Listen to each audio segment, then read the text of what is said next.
배나TV 시청자 여러분 안녕하십니까. 배나TV 배나강의 이충근의 전쟁론 10번째 시간입니다. 안녕하십니까.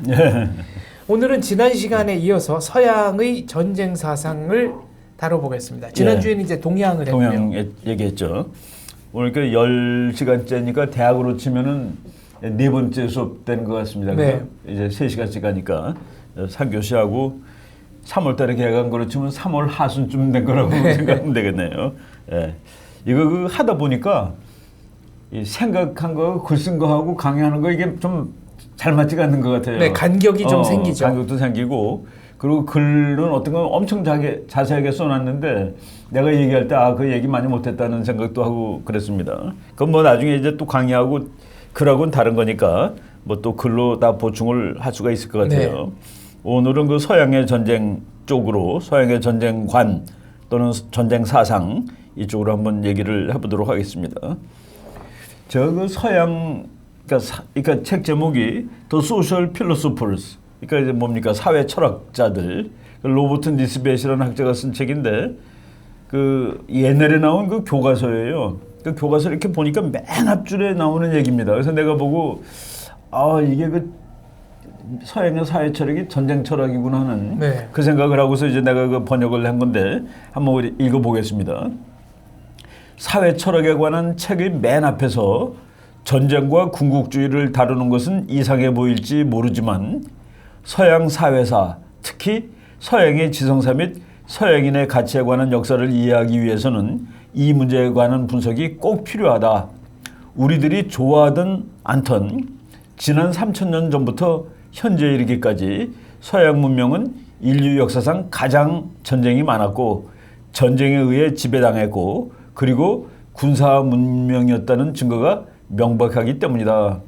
그래서 이제 이 사회 사상가라는 책의 맨 앞에 이 전쟁에 관한 얘기를 하지 않을 수가 없다. 네. 그래서 이제 그것을 정당화시킨 얘기입니다. 로버트 니스벳이라는 학자의 책입니다. 그리고 이제 우리가 뭐 이 시간에도 이미 여러 번 이 얘기를 한 마이클 하워드라는 그 영국 최고의 학자죠. 이 사람이 이제 그 War in European History, 유럽 역사에서의 전쟁이라는 이 책은 아주 얇은 책인데 이게 이제 우리 전쟁론 시간 첫 번째로 다 읽으라는 책입니다. 이거 무조건 다 읽고 들어오라고 이제 그랬는데 이게 우리말로 이 사람 책의 2판이 훨씬 책이 커졌어요. 네. 그 번역도 이제 나왔습니다. 아주 번역이 잘 돼 있고 한번 읽어볼 만한 책인데 그 책에서 이제 맨 처음에 그 주장한 말이 유럽의 문명은 전쟁과 더불어 시작되었으며 평화는 예외적인 때와 장소에서만 존재했던 것이다. 그래서 이제 서양은 완전히 그냥 뭐 전쟁이 아주 뭐 범람하는 그런 문명이다라는 얘기를 했습니다. 그럼 우리가 이제 동양 사람들이 전쟁에 대해서 어떤 관점을 갖고 있느냐를 지난 시간에 얘기를 했는데 서양 사람들은 그러면 전쟁을 어떻게 인식을 하고 어떻게 보았는지 그리고 또 거기에 대한 그 뭐 전쟁이라는 사회 현상에 대한 그 사유 또는 뭐 사변적 성찰 뭐 이런 거겠죠. 그 한번 우리가 이것도 뭐 서양 전쟁 평화 사상을 어떻게 뭐 1시간, 2시간에 다 하겠습니까? 이것도 그냥 한번 쭉 네, 대략적인 흐름이 이렇다라는 흐름을 한번 것만 쭉 보는 겁니다. 네, 짚고 넘어가겠습니다. 이제 한번 보겠습니다. 우리가 이제 이 사람 얘기를 했어요. 헤라클레이터스 또는 헤라클리투스라는데 그 그리스 철학의 이제 그리스 철학자죠.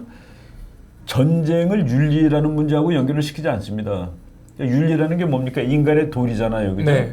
근데 전쟁은 인간의 도리하고 관계없는 일이야. 항상 있으니까. 항상 나니까. 그래서 이제 그리스 철학은 전쟁을 숙명적 질서의 일부분으로 생각하고 있었다. 이거는 뭐 좋으냐 나쁘냐 우리 인간들이 이걸 하면 되느냐를 따지는 문제가 아니라 이거는 그냥 있는 거야. 숙명이야.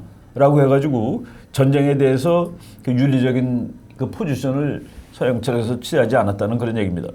이 사람은 전쟁은 만물의 아버지이고 만물의 왕이라고까지 얘기했는데 이제 이 사람들이 그 세계관이 우리가 인간이 발전하는데 이것이 그냥 있는 게 아니라 그 서로 부딪히는 힘이 이제 충돌하고 화합하고 거기서 나오는 결과 이런 것 때문에 이제 사회가 발전하는 거다라고 본 것이죠. 그러니까 충돌, 갈등이 사회 발전의 원동력이에요. 그러니까 전쟁은 만물의 아버지이고 그리고 만물의 왕이다라는 얘기가 나오죠. 이거 좀 자세히 읽으면은 헤라클리투스는 이념과 이념, 인간 대 인간, 남자 대 여자, 계급 대 계급 간의 그리고 민족 대 민족 간의 투쟁을 통하여 조화를 이루는 세계 전체가 형성된다고 생각했다.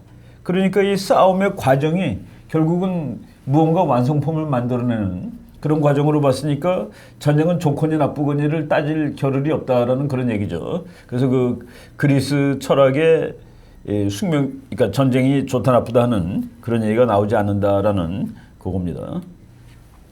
이건 뭐 제가 그 아까 말한 그 책, 그거를 이제 영어로만 했는데, 그러니까 War is father of all. 전쟁은 만물의 아버지다. 네. King of all. 만물의 왕이다. Some it makes God. 신도 만들어요, 그죠? Some it makes man. 인간도 만들고, some it makes slave. 노예도 만들고, some free. 또 노예를 해방시키기도 하고. 니체가 이제 아주 훨씬 후세의 그 철학가지만은 이렇게 얘기하는 건 니체도 한 말이다는 그런 뜻입니다. 그래서 서양은 동양보다 이렇게 전쟁에 대해서 이건 나쁘다라고 이렇게 그 인간 사회에서 있으면 안 되는 것이다라는 그런 개념은 확실히 이제 적은 거로 이렇게 그 설명을 하는 것 같습니다. 이제 우리가 동양 사상을 얘기할 때 유교를 얘기했는데 서양 사상은 역시 또 기독교겠죠. 네, 크리스찬이티. 네. 크리스찬이티. 그래서 이제 보면은 뭐 기독교 사상이 서양 사상에 미친 것은 동양에서 유교 사상에 미친 것보다 결코 덜하지 않을 겁니다. 그죠? 그리고 국제 관계에도 영향을 미치고 전쟁과 평화 문제에도 이제 기독교가 영향력을 이제 미쳤는데 동양 사상은 평화 쪽이라고 그랬습니다. 그리고 전쟁에 대해서 전쟁은 그 인간적으로 무언가 나쁜 거라고 얘기했는데 기독교 사상은 거기 견해가 다양합니다. 뭐 나쁘다 좋다가 아니라 그 여러 가지가 나오는데 그게 이제 순서적으로 보면은 옛날 기독교, 그러니까 로마 가서 막 박해받고 그 뭐 그냥 그 우리 영화 보면은 사자단한테 막 물려 죽고 그러잖아요. 그때 기독교의 첫 번째 그 전쟁관은 평화관입니다. 전쟁을 이제 이 뭐라 그럴까 평화주의. 그러니까 맨 처음에 기독교는 상당히 평화주의적인 측면을 이제 강조를 했습니다. 그러다가 기독교에서 만들어낸 전쟁에 관한 이론 중에서 지금도 이제 많이 논쟁이 있는데 정의전쟁론이라는 게 있습니다. Just War, 정의전쟁론. 정의전쟁론이라는 개념이 중세 이후에 이제 그 기독교에서 나왔고 그리고 그 무렵에 나온 것이 그 십자군 전쟁론, 네. 크루세이더. 그래서 그 전쟁에 대해서 그러니까 나쁘다 좋다가 아니라 조금 좀 뭐라고 그럴까 프랙티컬한 것 같아요. 그러니까 상황에 적응도 되고. 그래서 이 기독교의 전쟁 사상은 평화주의 그리고 정의의 전쟁론 그리고 십자군 전쟁론으로 이렇게 그 나눠볼 수 있습니다. 이건 그 베인턴이라는 아주 유명한 그 기독교 철학자의 그 전쟁과 평화에 관한 책에서 제가 이제 보고 그 요약을 한 것이죠. 신약의 세계관을 반영하고 있는 거네요. 그렇죠, 네. 그렇죠.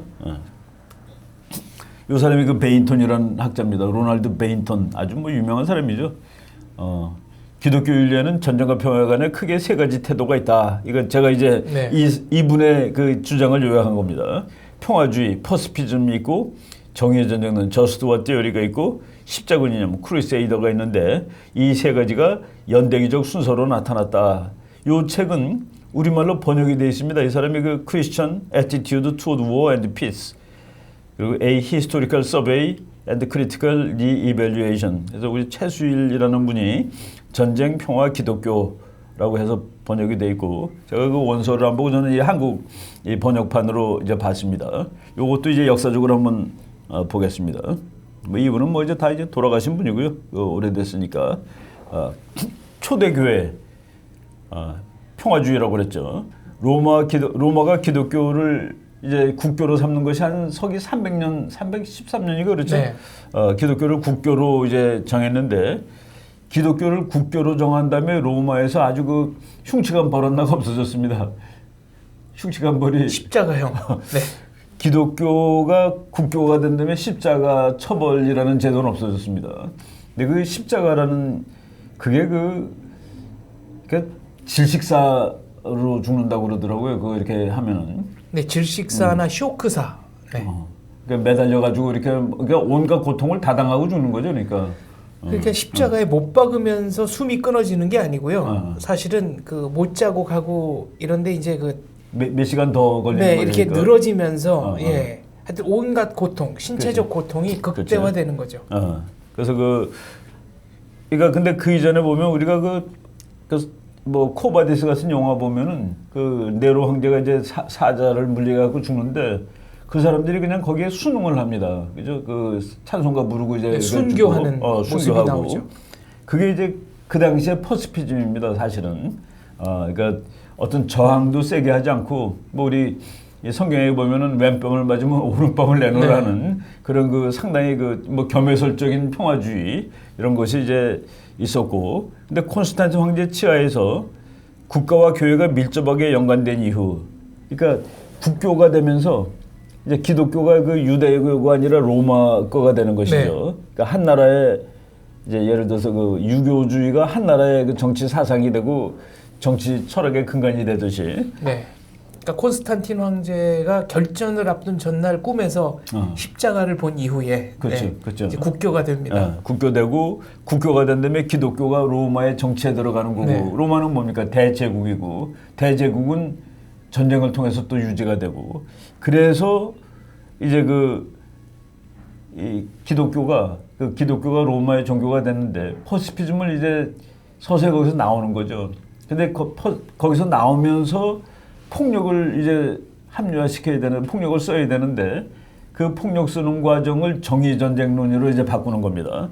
그래서 뭐 야만인들에 의한 침략 위협을 심각하게 느끼기 시작한 4세기 이후, 그러니까 콘스탄틴 황제가 이제 300년대 사람이니까 기독교인들은 고전적인 평화주의적 세계관에서 탈피해서 의로운 전쟁, 즉 정의전쟁론을 취하게 되었다.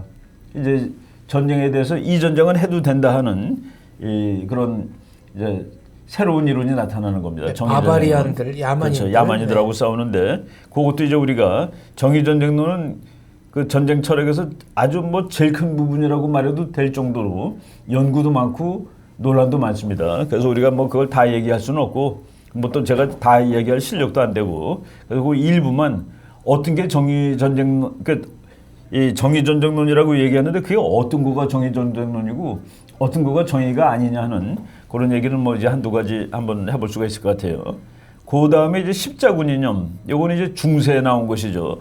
이거는 조금 전쟁이 적극적으로 되는 겁니다. 전쟁 행위를 정당화시키는 거예요. 그러니까 이제 이 전쟁은 거룩한 전쟁이 되는 겁니다. 거룩한 전쟁. 이거는 하나님의 그 명령을 현세 이 세상에 이제 뭐 이룩하기 위해서 하는 전쟁이니까 성전 개념이 들어오죠. 성전이죠. 홀리워. 이게 바로 그 이슬람이 하는 거랑 똑같은 얘기입니다. 사실은 그 개념상으로. 이교도와의 싸움, 이교도와 전쟁. 싸움. 그 중세에 발생한 것으로 그 중세의 그 이교도랑 싸우는 거죠. 십자군. 한 뭐 10세기 좀 넘어서죠. 서기 1000년. 1년의 영감을 받은 종교적 지도자들이나 혹은 교회의 후원을 받아 수행되는 거룩한 전쟁이라는 개념이 이제 나오고, 이 전쟁은 그 기독교 그 신앙 자체를 위해서 싸우는 전쟁입니다. 그리고 누구가 적이냐? 기독교를 안 믿는 사람이 적이죠.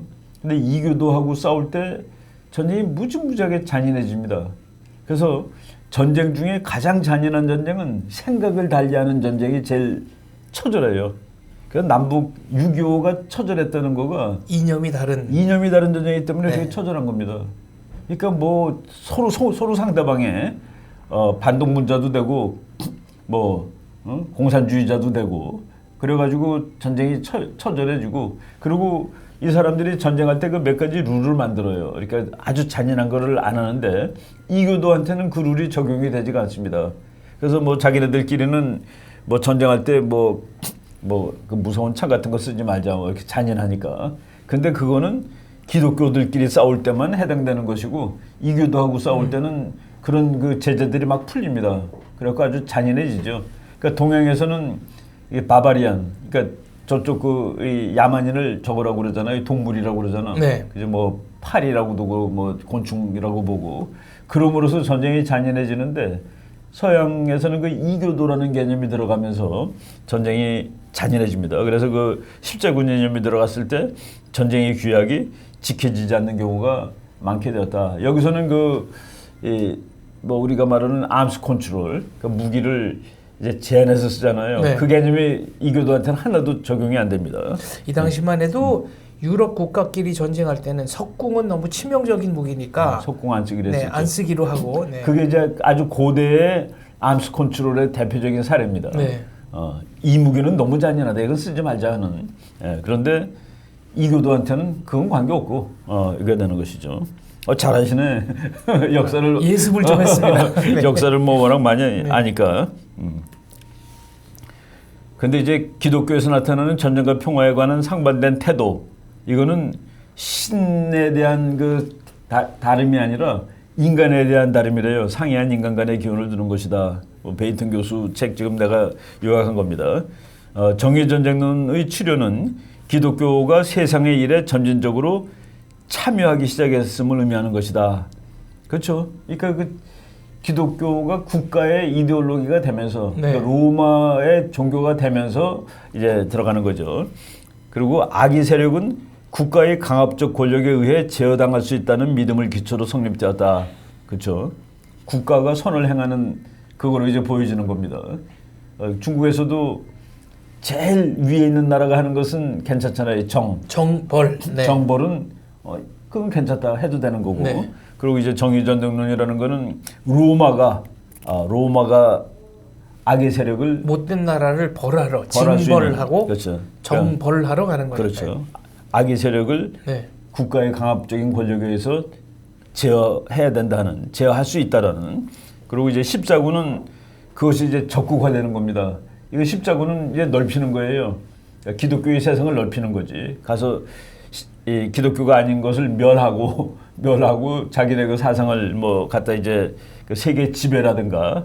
그러니까 뭐 원천적인 제국주의적인 그런 발상이 십자군에 있는 겁니다. 그 십자군 때문에 르네상스가 오죠. 네, 아랍으로부터 뭐 제지술이라든가 무슨 화학 또 수학의 비약적 발전 등등 문명사의 교류가 생기죠. 그게 이제 그 가서 문명을 교류를 한 것도 그렇고, 이건 제가 그 정신병리학자의 강의를 듣다가 깨달은 건데, 이제 이 사람들이 그 십자가 그리고 전쟁하러 갈 때는 자기는 안 죽는 거예요. 하늘의 그 명을 네. 받고 하는데, 근데 죽는 것을 보고서 그게 르네상스를, 그게 다시 태어나는 겁니다. 이성이 이제 작동을 하는 거군요. 네. 인간이 죽는 거구나. 죽을 수 있고. 그래서 이제 중세에서 그 벗어나게 되는 계기가 십자군 전쟁이라고 설명하는 걸 보고, 내가 그때 아주 참 그 기가 막힌 설명이라는 생각을 했습니다. 야, 이게 하느님을 열심히 해도 안 죽는 건 줄 알았는데, 그 십자군 전쟁 무지하게 그 잔인한 전쟁이죠.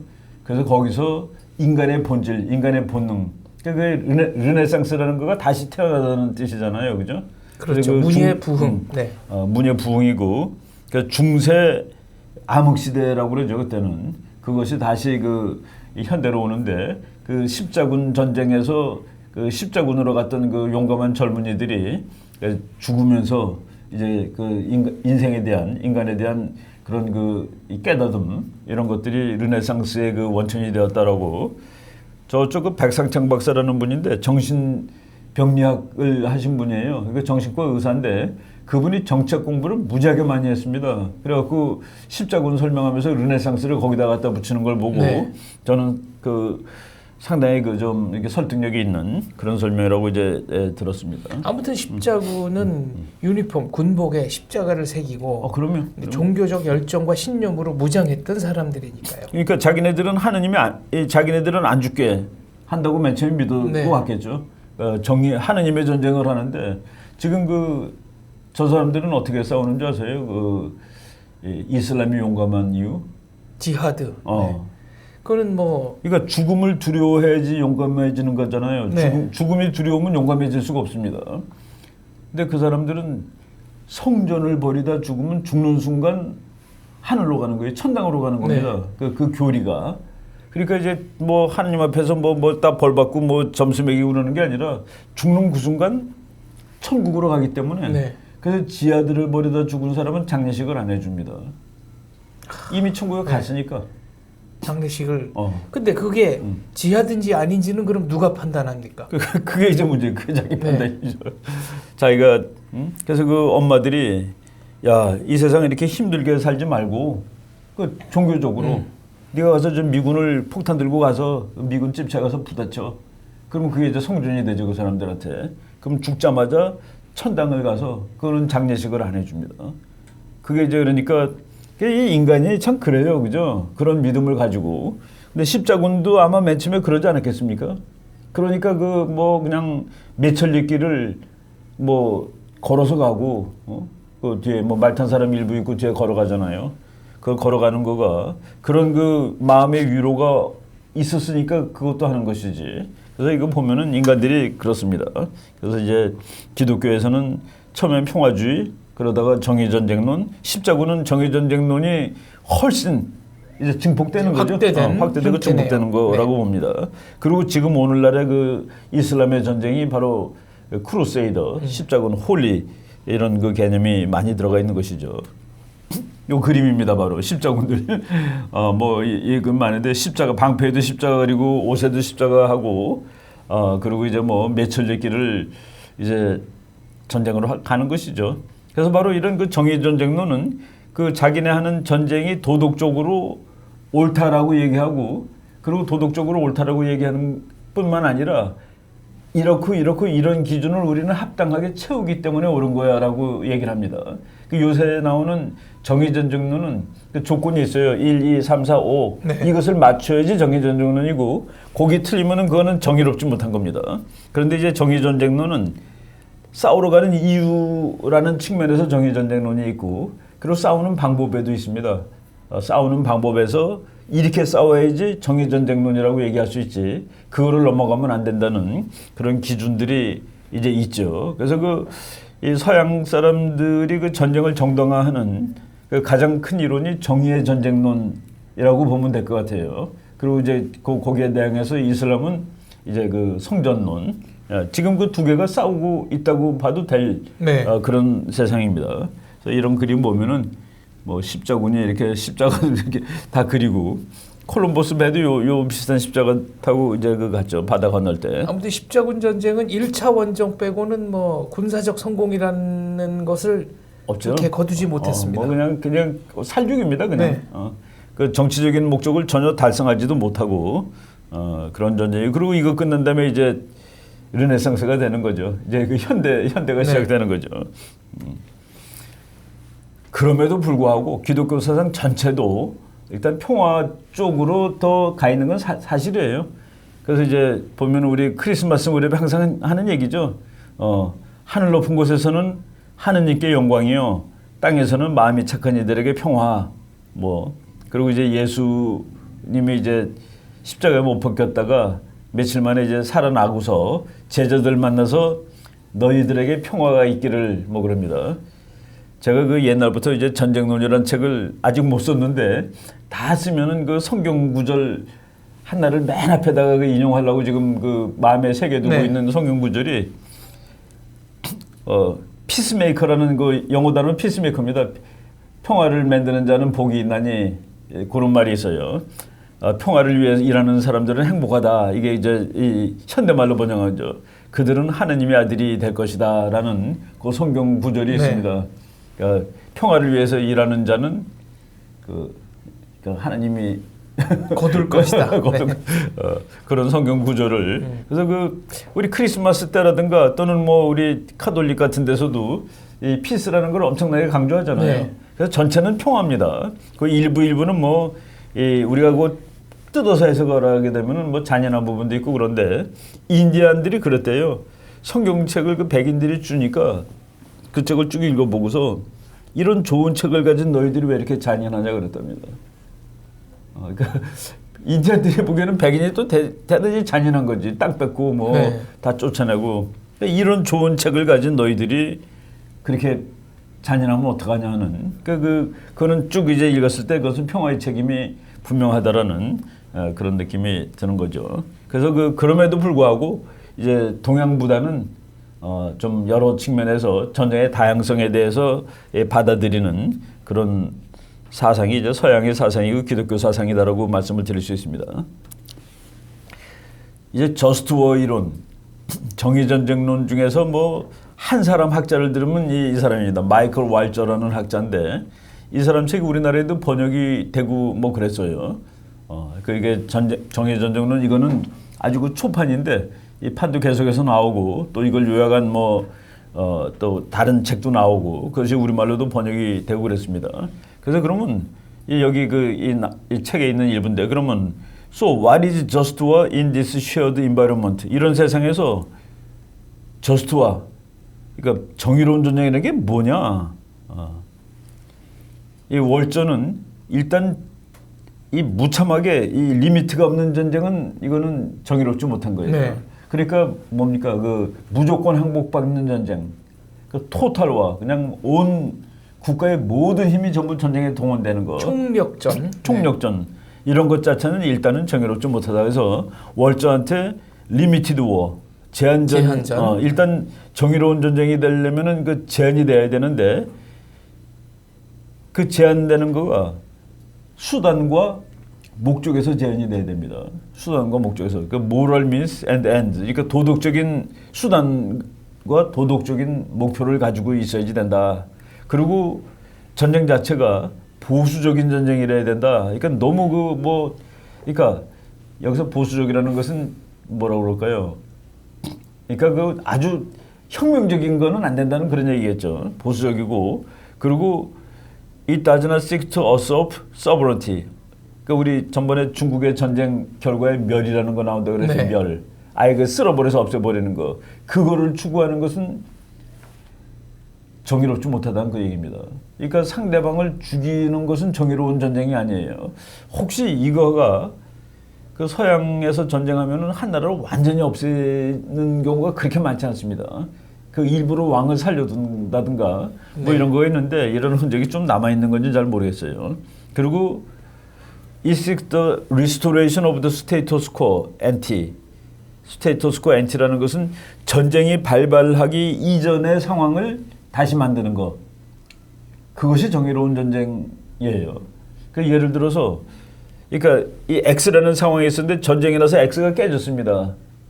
그런데 그 X를 회복하는 것이 정의전쟁이지 X를 회복한다면 내가 원하는 Y를 만드는 거는 정의전쟁에 안 들어간다는 그 얘기입니다. 그래서 유럽의 전쟁에 보면 조약을 맺을 때 몇 년 당시의 국경으로 다시 돌아간다. 그렇죠. 이런 그렇죠. 조항들이 꼭 나오는 전쟁 거군요. 이전 상태를 회복하는 것까지 가야지 이거를 넘어가는 것은 정의전쟁이 아니다. 그러니까 이제 보면은 이것 때문에 무지무지하게 논쟁합니다. 예를 들어서 우리 38선. 네. 38선이 이제 있다가 북한이 침략을 해가지고 그게 깨졌는데 근데 한국군이 밀고 올라서 38선에서 갔을 때 어떻게 하냐는 그 얘기입니다. 네. 이제 더 밀고 올라가느냐, 거기서 멈추느냐. 거기서 멈추느냐. 네. 그러니까 밀고 올라가면은 이 마이클 왈저의 이론을 엄밀하게 적용시키면 정의롭지 상반되는 거네요. 네. 그렇죠. 이승만 대통령이 넘어가라고 그래서 10월 1일 날 넘어갔습니다. 한국군이. 네. 그러니까 그리고 메가더 장군이 그 다음 며칠 있다 또 넘어갔고 이건 그 논쟁이 많아요. 그리고 이 정의전쟁론은 컨덕트 오브 워. 그러니까 전쟁을 할 것이냐 말 것이냐뿐만 아니라 이제 무기 사용이라든가 전쟁을 하는 행위 자체에서도 전쟁의 수행, 수행 자체에서 이제 이 정의롭다 아니다가 이제 기준이 있는 겁니다. 그리고 디시전 투고 투어 이건 뭐 물론이고요. 그러니까 전쟁을 하겠다라는 결정과 어떻게 할 거냐라는 이 두 가지에 다 적용이 된다. 그래서 요새 그 프리벤티브 워라는 개념이 있습니다. 프리벤티브 워. 예방 전쟁이라고 번역을 하나요? 예방 전쟁이라고 이제 학자들이 번역을 하는데 그리고 또 요새 그 많이 쓰는 용어 중에서 프리엠션, 프리엠프티브 어택. 네. 이거는 프리엠션은 선제 공격하는 겁니다. 그리고 프리벤티브와는 예방 전쟁하는 거고 이게 어떻게 구분이 되냐면은 직접 저 상대방이 나한테 직접 전쟁 위협을 주지 않아요. 지금 현재. 그럼에도 불구하고 이거 그냥 놔두면은 3년 후에 얘가 전쟁을 일으킬지 모르겠다 했을 때 미리 가서 폭격을 해갖고 힘을 빼버리는 방법이 있습니다. 그거를 프리벤티브 워라고 그러는데 이 마이클 왓츠는 그거는 정의롭지 못하다고 그랬습니다. 네. 근데 그거랑 사실 구분은 안 되는데 프리엠티브 워, 프리엠티브는 선제 공격이에요. 네. 그거는 언제 하냐면은 이게 직접 나를 공격할 것 같아. 그러니까 보니까 분명히 가만 놔두면 안 될 것 같아서 때리는 거. 그러니까 이게 사실 이게 참 애매한 건데 북한이 미사일을 쐈다. 근데 미국이 공격을 한다 했을 때 그게 프리엠프티브를 한 거냐, 프리엠션을 한 거냐. 네. 프리엠션을 한 거라면 정의로운 거로 봐줄 수가 있는데 프리벤티브라면 아니다 하는데 그 기준이 그 위협이 지금 당장 있느냐 없느냐예요. 실존적, 현실적, 현재적 위협이 그렇죠. 있느냐 없느냐. 그렇죠. 네. 그러니까 프레젠트 데인저냐 이거지. 네. 지금 당장 위험한 거냐. 근데 그 당장 위험한 거를 누가 느끼는 겁니까? 현존하는 위협이 있다 쳐도 이제 그것을 누가 판단하느냐는 그렇죠. 또 다른 그렇죠. 그러니까 이게 차원의 결국은 문제니까요. 네. 그 저스트 앤드 언저스트 내가 전번에 우리 얘기했잖아요. 그죠? 그 아랍의 꼬마가 총 들고 있는 장면 보고 네. 이스라엘 병사가 이렇게 그 성경책 읽는 장면 보는데 그 둘은 모두 전부 성전을 하는 거예요. 둘한테는 전부 다 그 도덕적으로 타당한 일을 하는 겁니다. 그러니까 누가 판단을 하는지는 좀 그렇잖아요. 그죠? 그래서 우리가 만약 북한이 정말로 우리를 공격할 것 같다라고 느꼈을 때 공격하는 거는 이제 정의전쟁론으로 들어가는 건 프리엠티브 어택이 되는 겁니다. 그런데 북한은 가만히 있는데 저거 가만 놔두면 3년 후에 핵폭탄을 만들 것 같으니까 지금 우리가 공격을 해야 된다. 그러면은 그거는 이제 예방전쟁이죠. 네. 그게. 근데 예방전쟁은 아니다. 이거 좀 그렇죠? 네, 그걸 누가 어떻게 구분하느냐 하는 문제가 항상 그래서 나오기 지난번 때문에 12월 1일 날 이런 네. 것들이 전부 다 그 예를 들어서 월터 샤프 대장이 작년 12월 1일 날 미국 그 워싱턴에 있는 CSIS라는 연구소에서 그 세미나에서 논문을 발표했습니다. 뭐라고 그랬냐면은 북한이 장거리 미사일을 그러니까 쏘는 그 발사대 있잖아요. 거기다 거치하면 가서 쏴야 된다라고 네. 얘기했는데 그게 이제 프리엠티브 어택이라고 그 장군이 얘기한 거죠. 왜냐하면은 이렇게 세웠다는 거는 미국까지 날아올 수 있는 장거리니까. 네. 장거리가 확실하고 그리고 여기다가 핵을 달았는지 알 게 뭐냐. 그러니까 그때 미국이 가서 공격을 해야 된다. 그 프리엠션이고 그거는 정의로운 전쟁이 될 수 있다라고 얘기했는데 그러니까 그거는 이제 그 월터 샤프 대장의 생각이지. 그렇죠. 근데 이제 그거 다른 쪽에서는 그게 무슨 프리벤티브지 어떻게 프리엠션이냐라고 얘기를 하는 겁니다. 그래서 예방 전쟁은 아니고 그러니까 선제 공격은 네. 또 그렇고 뭐 그런 식으로 구분해 놨어요. 뭐 읽을 때 뭐 그렇구나 하고 읽었는데 조금 더 생각해 보면은 그게 어떻게 뭐 구분이 정확히 되겠나 하는 그런 생각이 드는 겁니다. 하여간 그래서 이 마이클 왈저는 뭐 엄청나게 유명한 사람입니다. 요새 그 샌델 뭐 그런 사람보다 네, 마이클 샌델과 네. 그보다도 더 유명한 뭐 이분이 이제 그 선배 학자지만은 하여간 그 미국 사회 철학 여기서는 아주 제일 그 유명한 사람 중에 하나입니다. 이 사람 책도 우리말로 번역이 돼 있어요. 제가 이제 이건 헌책방에서 구한 거고 그 책 표지인데 지금 뭐 새 판도 많이 나왔더라고요. 그리고 이제 기독교뿐만 아니라 카톨릭에서 네. 카톨릭은 그 교리 문답 같은 거 있고 교리가 있잖아요. 그래서 네. 거기에서 그 이 정의의 전쟁에 해당되는 그런 거를 아예 이게 1950 몇 년이에요. 내가 날짜를 한번 확인 좀 해야겠습니다. 그래서 Catechism of the Catholic Church 해가지고 카톨릭 교회 교리로 그 번호가 아예 나와 있네요. 2302-2317 네. 해가지고 정의의 전쟁이 되려면은 다음과 같은 요건을 만족을 해야 된다. 네 가지 기준을 만족시켜야 한다. 네 가지 기준을 했는데 이것도 좀 그래도 꽤 그냥 명쾌하게 해놓은 것 같아요. 네. 일단은 실질적인 위험한 상황에 대한 반응을 해야 된다. 그러니까 위험이 정말로 존재해야 됩니다.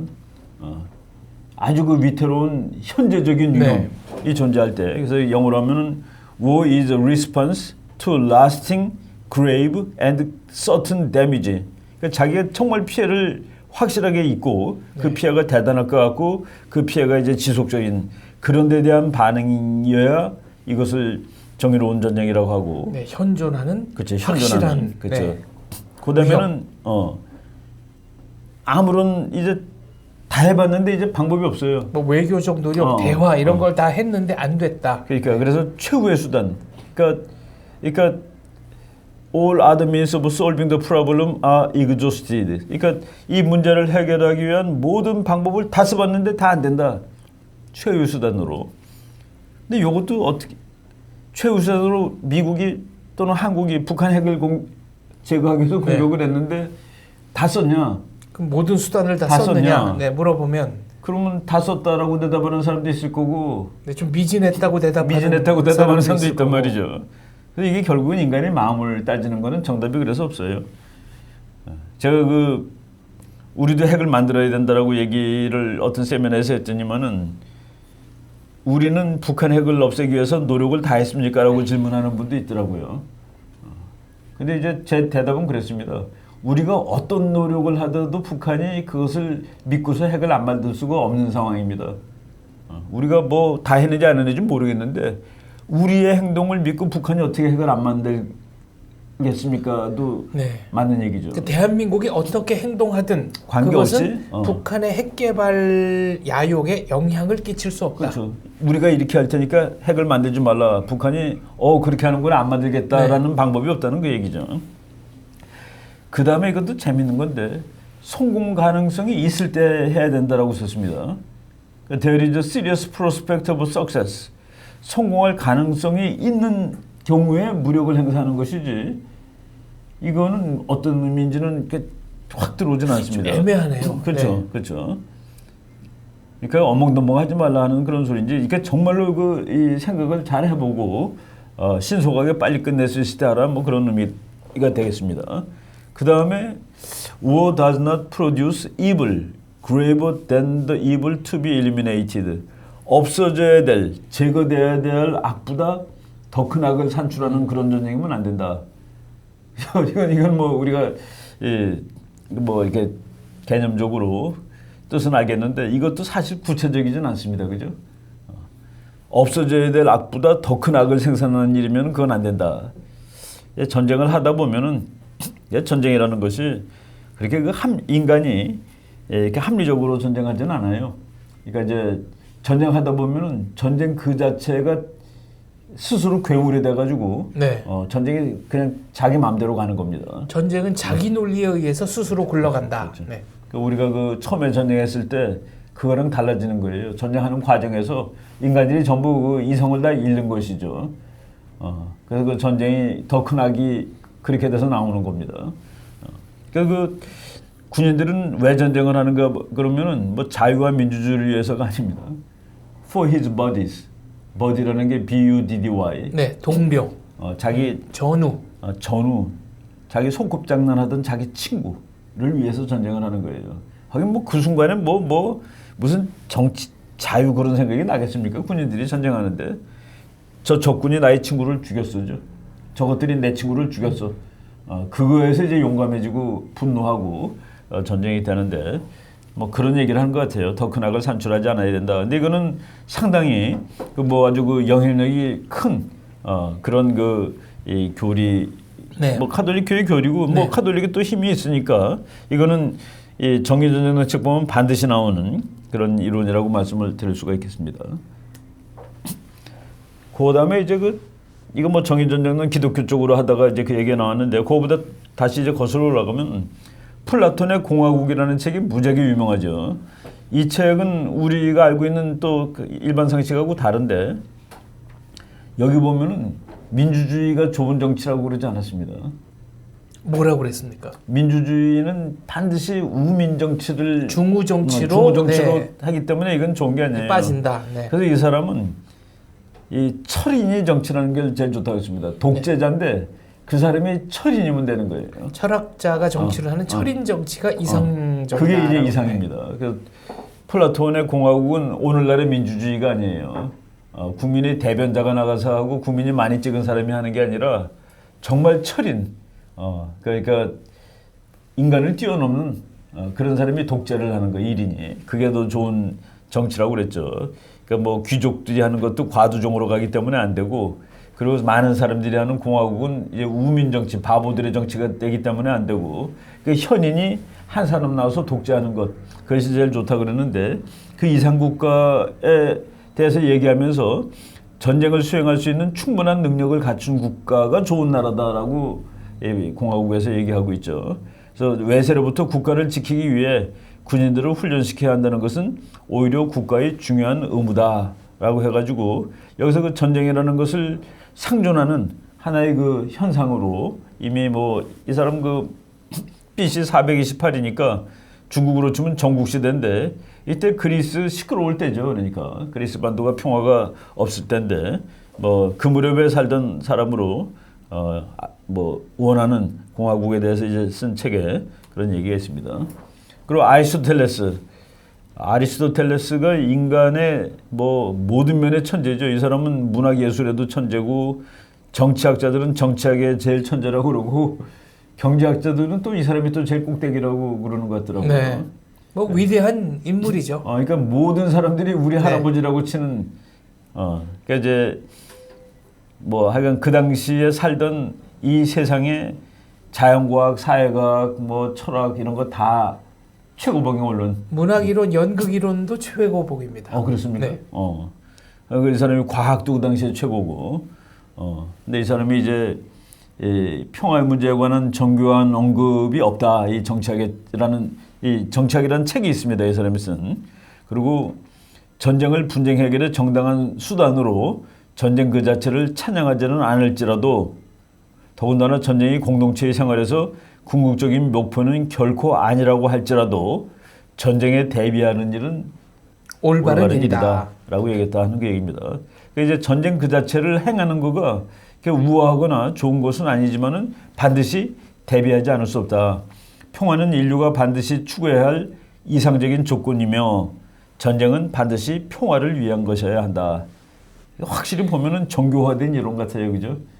역시 그 위보다도 네. 그 언급이 아리스토텔레스쯤 오면은 이 사람 뭐 과학자도 되고 경제학자도 되고 지금 막 얘기했듯이 연극 예술 뭐 다. 네.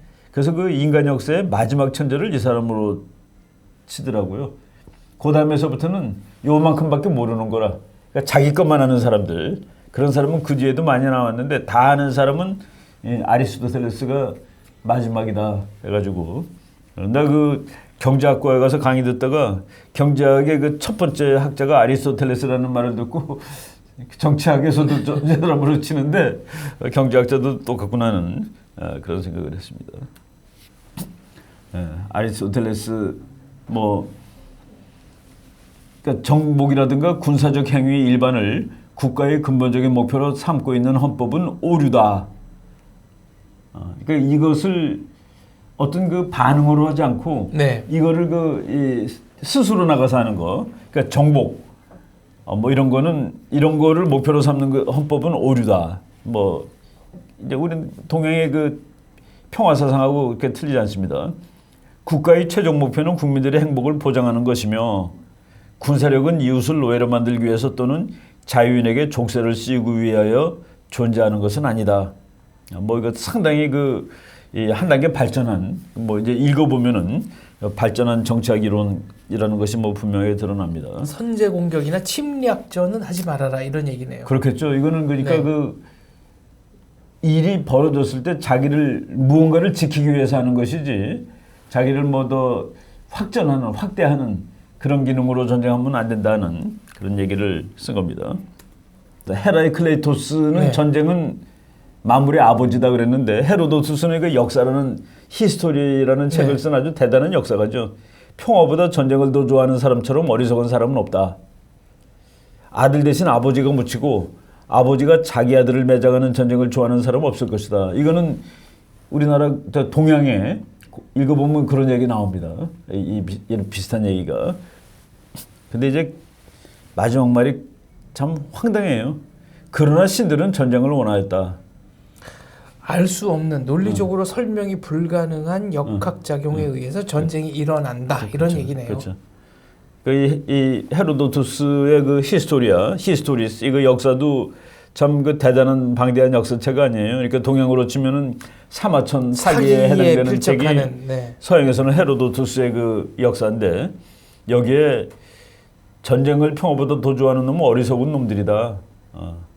그 아버지가 어떻게 아들을 매장하고 이건 말이 안 되는데 그러나 신들은 전쟁을 원하였다. 그러니까 인간 사회에 전쟁은 있다라는 그런 얘기죠. 인간 사회에 전쟁은 있다는 우리가 이제 어쩔 수 없는 그런 영역에서 전쟁이 발생한다는 그 얘기를 쓴 것 같습니다. 뭐 그러니까 서양 사람들이 생각이죠. 평화라는 단어가 이제 서양에서 본격적으로 사용된 것은 로마 때입니다. 로마 때.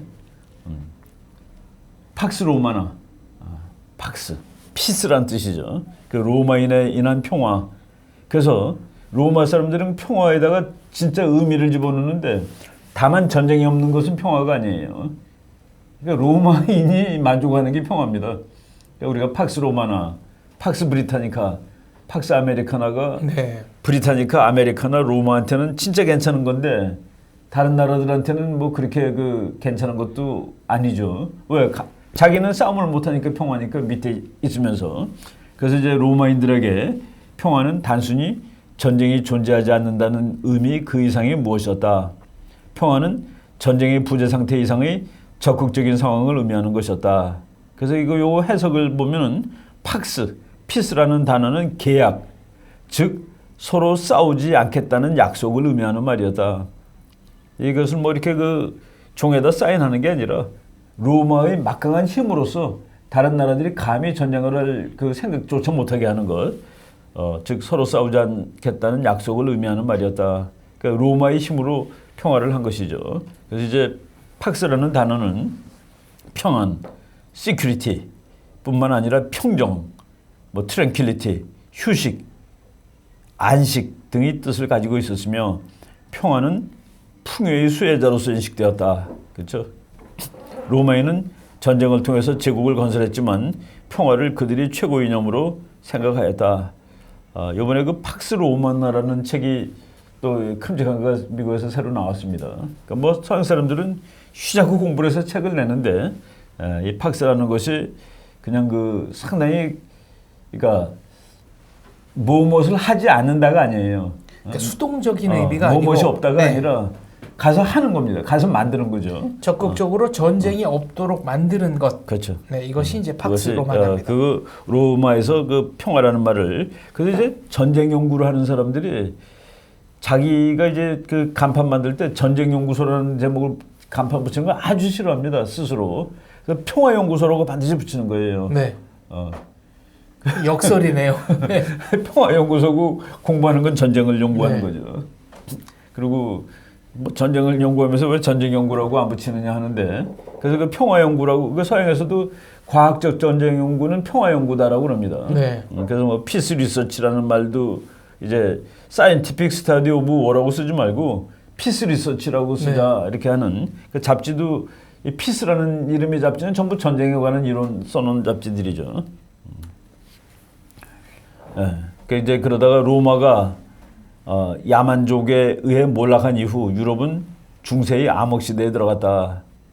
그리고 그때 기독교 사상 이제 그때는 중세 암흑 시대는 하나님이 다 한다는 그런 거 아닙니까? 그 이 로마가 멸망한 게 5세기쯤 되죠. 네. 서로마 멸망하고 그리고 한 르네상스가 1400년 되니까 한 뭐 1000년 가까이 지속된 그때 전쟁 평화는 기독교에 이끌어간 것이었다. 중세 암흑 시기는 르네상스를 통해서 근세로 발전되었고 전쟁과 평화가는 여러 사상이 나타나기 시작했다. 그리고 이제 그 중세 때 나온 그 전쟁에 관한 그 이론들이 신학자들이 이제 글을 쓰죠. 신학자들 쓰고 그 다음에 르네상스 되면서부터 이제 사회과학자들이 막 출연하는데 이게 보면 세인트 어거스틴, 루터, 말더스, 조나탄 스위프트, 라이놀드 리버는 뭐 아예 20세기 이후의 학자고요. 네. 이런 사람들이 얘기하는데 그 사람들이 그 종교적인 관점에서 악의 근원이 인간 본질에서 연유하는 거다라는 그런 얘기를 이제 씁니다. 조나단 스위프트는 이제 걸리버 여행기로 유명합니다만 그렇죠. 본인이 가톨릭 사제였던 것으로 알고 있습니다. 그렇습니까? 네. 그렇죠. 아일랜드 사람이죠. 어. 네. 그러니까 전쟁은 그 악한 인간들이 하는데 그 악의 근원이 인간 자체에 있다는 그런 얘기입니다. 그래서 요거는 우리가 이제 나중에 네. 그 모든 전쟁 연구가 그 3차원의 연구를 하는데 인간과 국가와 국제 체제 거기에 그 케네스 월츠 그 앞에 이런 얘기들이 잔뜩 나옵니다. 그 책의 3분의 1은 이런 얘기를 하는 거예요. 근데 거긴 동양은 안 나오고 서양 정치 사상이 네. 쫙 나오죠. 제가 이제 지금 강의하는 건 그 사람의 그 케네스 월츠 책의 그 앞부분을 그 많이 이제 의존해서 지금 강의를 하고 있는 겁니다. 스피노자. 이또 뭐 서양 사상에 아주 꽤 유명한 사람이죠. 네, 이정표를 어, 네, 어. 남긴 사람이죠. 이 사람은 하여간 뭐 별의별 쪽을 다 이렇게 그 가입을 해갖고 이 사람은 어느 쪽으로 분류하기가 힘들대요. 그러니까 그 별의별 철학을 다 이제 건드리는 사람이죠. 인간을 세속적인 측면에서 분석하고 있는데 스피노자에 의하면 인간이란 이성과 열정 두 가지를 혼합하여 가지고 있는 존재인데 열정이 이성을 압도하는 경우가 허다하다. 그리고 그때 전쟁 난다는 그 얘기입니다. 그때 전쟁 난다. 그런가요? 이성과 열정. 쿨한 마음으로 전쟁을 글쎄요. 그러네. 네. 네. 그러니까 이게 열정이 있어요. 전쟁 열정이라기 이게 열정을 패션이라 해서 좋은 의미가 아니라 분노하는 마음. 마음의 불꽃이 일어야. 마음의 불꽃. 네. 그래 전쟁하지. 정말 쿨한 경우에는 다 계산해보고 이거 전쟁합시다 그러면 못할 거예요. 그렇죠. 그죠? 이거 뭐 그러니까 열정이 있어야 되는데 이 열정이라는 것은 우리가 말하는 그 좋은 의미에서 뭐 공부에 열정을 가지고 있다는 그런 열정이 아니라 어떤 그러니까 지금 고막 말한 대로 분노라든가 그게 있어야 될 거예요. 그때 때문에 전쟁이 난다는 그 얘기입니다. 요것도 그 윌 듀란트라는 사람이 무지하게 유명한 철학자잖아요, 그죠? 네. 그 번역판에서 내가 이제 따온 겁니다. 이 사람이 한 말 중에서 그 재밌는 거가 재밌다기보다도 교훈 비슷한 게 민중이 이해할 수 있는 방식으로 말하고 우리의 목적 달성을 방해하지 않는 한 무엇이든지 민중을 이해할 것. 건강 유지에 꼭 필요한 쾌락만을 즐길 것. 생명과 건강 유지에 꼭 필요할 정도의 돈을 갖고 우리의 목적과 상반되지 않는 습관을 따를 것. 뭐 그냥 교훈이 되겠습니다. 네. 여기서 우리는 누굽니까? 뭐 그냥 일반 사람들이 네. 얘기하는 거 아닐까요? 하여간 뭐 철학 이야기 네. 여기서 제가 저 번역판에서 제가 인용을 했습니다. 존 밀턴 인간의 우둔성 때문에 우둔함. 네. 이거를 이 사람을 이어받은 철학자 역사학자가 저는 그 1차 대전에 대한 글을 쓴 그 바바라 터크맨이라는 그 여자 학자가 있습니다. 네. 그 사람의 그 1차 대전 또는 뭐 그 1차 대전 책 이름이 건스 오브 오거스트라는 책이 있는데 그 책의 내용은 정신없이 마치 불나방이 그 불꽃으로 와갖고 타 죽는 것처럼 그렇게 인간들이 전쟁으로 달려갔다라고 쓴 책이에요. 그리고 이제 전쟁을 여러 개를 해가지고 이 사람이 쓴 책 중에 그 바바라 터크맨 그 여자 그러니까 그 역사학자 책 중에 책 제목이 마치 오브 폴리. 마초라고 하면 이제 남성성. 아니 마치 오브 행진, 폴리. 네. 그러니까 바보들의 행진. 네, 우둔함의 행진, 바보들의 행진. 그러니까 바보들의 행진 때문에 전쟁이 발생한다라고 했는데, 그러니까 밀턴이 말한 인간의 우등성 때문에 전쟁이 발발한다. 이것도 뭐 하여간 과연 그럴까요? 네. 이제 우리가 그 한번 뭐 그러니까 네. 이렇게 얘기를 했다는 거를 보고 인간의 우둔에서 했을까 하여간 뭐 그렇습니다. 네. 전쟁을 레셔널 초이스라고 주장한 사람이 그 부에노드 메스키타라는 교수인데 그래서 그 사람 전쟁 이론은 전부 다 뭐 U자 들어가는 게 유틸리티 티어에서 U가 들어가. 네. 뭐 해갖고 막 계산하는데 나라들이 전쟁하는 이유는 이 전쟁을 안 하는 것보다 하는 것이 이익이 되기 때문에 한다. 아주 반대편에 있는 이론이네요. 완전히 반대편에 있는 거죠. 이성적 계산에 의한 결과가 그 사람 전쟁이다. 책 이름은 그 Expected Utility Theory of War라는 그 사람의 이론입니다. 그러니까 기대되는 유틸리티, 그 유용성이 기대가 되기 때문에 하는 거예요. 그거를 다 정리한 책 이름이 War and Reason입니다. 전쟁과 이성. 이성. 네. 그러니까 이 폴리하고 완전히 다른 얘기죠. 그러니까 이 메스키타라는 교수는 메스키타가 아니라 이름이 아주 길어요. 부에노 드 메스키타입니다. 그래서 우리가 그냥 BDM이라고 그러는데 네. 아주 유명한 교수죠. 그 사람은 아니다. 그러면서 자기가 이제 그렇게 증가한 거는 전쟁을 먼저 시작한 나라들이 이길 확률이 훨씬 높다는 거예요. 그러니까 계산하고 했으니까 이기는 거지. 선제 공격한 나라가 네. 그래서 압도적으로 대부분 이긴다. 대부분 이기는데 그러니까 국가들이 전쟁하는 것이 폴리, 바보라고 보면은 그거는 너무 좀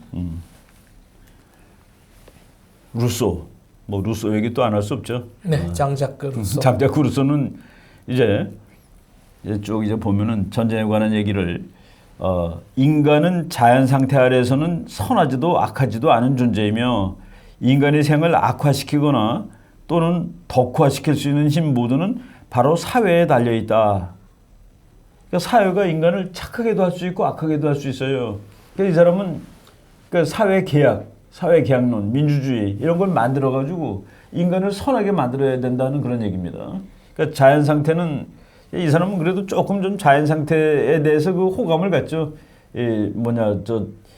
만인의 투쟁은 아닙니다. 이 사람은. 네. 그럼에도 불구하고 사회를 우리가 그 개조를 시켜 가지고 그 사회 속에 사는 인간을 개조시킬 수 있고 그럼으로써 그 국제사회도 평화롭게 할 수 있다는 그런 이론을 주장한 겁니다. 그래서 요거는 우리나라 그 서울대학교 교수하던 김용구 교수가 번역한 책인데 전쟁과 평화 해갖고 루소의 책이에요. 거기서 이제 이 사람이 그 어떻게 하면 평화를 만들 수 있느냐 하는 그런 이론을 했는데 이제 이것도 계약이고 그리고 그러니까 요새 이 사람보다 더 나중에 칸트가 나와가지고 모든 나라가 다 민주주의 국가가 되면은 평화가 온다고 그랬는데 이 사람은 모든 나라가 민주주의 국가가 아니라 세계를 전쟁을 못하는 거로 만들 수 있다는 겁니다. 그 기구를 통해서. 근데 이제 그 칸트는 그거는 어렵고 나라들이 전부 따로따로가 별개 나라들이 다 민주주의가 되면 평화가 온다라는 조금 뭐 다른 건데 네. 그렇게 주장을 했죠. 루소에 비해서는 칸트가 조금 더 현실적이네요. 그렇죠. 네. 그러니까 국가들이 전부 공화국, 민주국가가 되는 것이 평화. 그럼 민주적 평화로는 지금 아주 큰 이론으로 남아 있죠. 그래서 루소는 플라톤처럼 훌륭한 정체는 인간을 선하게 만들고 나쁜 정체는 인간을 나쁘게 만든다고 믿었다. 그래서 국가연합, 뭐 말하면 국제연합이죠. 그러니까 국가들이 전부 연합해서 한 큰 유엔 뭐 그런 거 만들면은 그러면은 세상이 평화가 있지 않겠느냐. 그러니까 국제 기구에 대한 그 생각을 이제 강하게 갖고 있었는데 지금 우리가 이미 말한 것처럼 칸트는 그거는 만들기가 너무 어려울 것 같고 네. 각각 개별 국가들이 민주주의 국가가 되는 거 이것이 좋지 않겠냐는 그런 걸 했습니다. 그러니까 우리나라에도 이런 거 연구한 사람들이 많아요. 요거는 최상용 교수라고 그래가지고 고려대학교 교수입니다. 고대 교수를 이제 하셨죠. 일본 대서도 하시고 미완의 평화사상 루소의 국가연합이라는 그 논문이 있는데 이 논문에서 이제 제가 좀 참고를 한 겁니다. 네. 어느덧 이제 시간이 다 됐는데 벌써 다 됐습니까? 네. 예. 서양의 전쟁 철학 다음 주에 그럼 이어서 또 계속 좀 해야 되겠네요. 그 나머지 부분은 벌써 시간 다 됐으면은 네. 그 영구 평화론이라는 거는 그 아주 조그만 책이지만은 네. 그 서양 전쟁이 중요하기 때문에 그거를 다음 시간 앞부분에 하고 이제 네, 이슬람의 전쟁 철학으로 넘어가도록 하죠. 네, 그렇게 하겠습니다. 네. 오늘 네. 말씀 잘 들었습니다. 예. 감사합니다. 예.